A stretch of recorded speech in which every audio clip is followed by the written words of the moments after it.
बुझिए ना कि हम सड़क छाप हैं और सब रंगदारन के बाप हैं। बुझिए ना हम सड़क छाप हैं, अरे सब रंगबाजन के बाप हैं।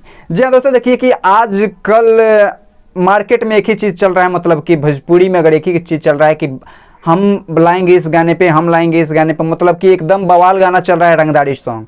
वो कल पहले प्रमोद प्रेमी यादव थे, टुनटुन यादव, छोटू शिकारी, और अब एंट्री हुआ है हमारे भोजपुरी इंडस्ट्री के चॉकलेटी बॉय यानी कि अरविंद अकेला उर्फ कल्लू भैया का एंट्री हो चुका है। और गाने मतलब क्या बोले कि इतना ज़बरदस्त गाना लेकर आए हैं कि दिल मतलब गदगद हो गया है। आगे बात करेंगे, वीडियो का अंत तक बने रहिएगा। और देखिए बात ये बता दें आपको कि गाने का नाम है असली रंगबाज। गाने का नाम है असली रंगबाज और असली रंगबाज की पहचान इसमें दिखाई गई है। और गाने की क्वालिटी की बात करें तो पवन सिंह और खेसारी लाल यादव के गाने को भी इस गाने की क्वालिटी पीछे छोड़ दे रही है।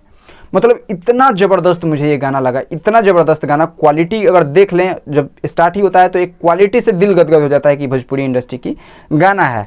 थोड़ा सा इस पर और बात करेंगे कि इससे गाया है अरविंद अकेला, कल्लू और शिल्पी राज ने।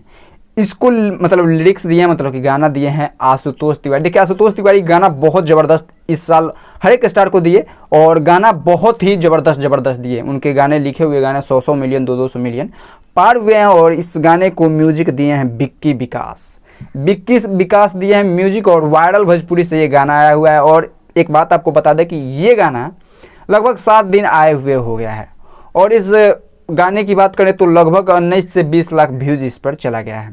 मतलब कि लोगों ने इस 7 दिन में खूब ज़्यादा प्यार दिया और अभी लोग प्यार दे ही रहे हैं। और इसका रील्स भी बहुत सारा वायरल हो रहा है, मतलब इस सारे जगह पे ट्रेंड कर रहा है। मतलब रील्स बोल लें, यूट्यूब बोल रहे हैं, मतलब कि यूट्यूब पर तो सर ट्रेंड नहीं कर रहा है लेकिन एक ट्रेंडिंग वाला ही गाना है। और दिल गदगद हो गया इस गाने को सुनकर और मज़ा आया गाने को सुनकर। जाइए वायरल भोजपुरी पर आप लोग भी सुन लीजिएगा, गाना बहुत ही ज़बरदस्त है। गाने का नाम है असली रंगबाज। मिलते हैं अगले वीडियो में, तब तक के लिए धन्यवाद।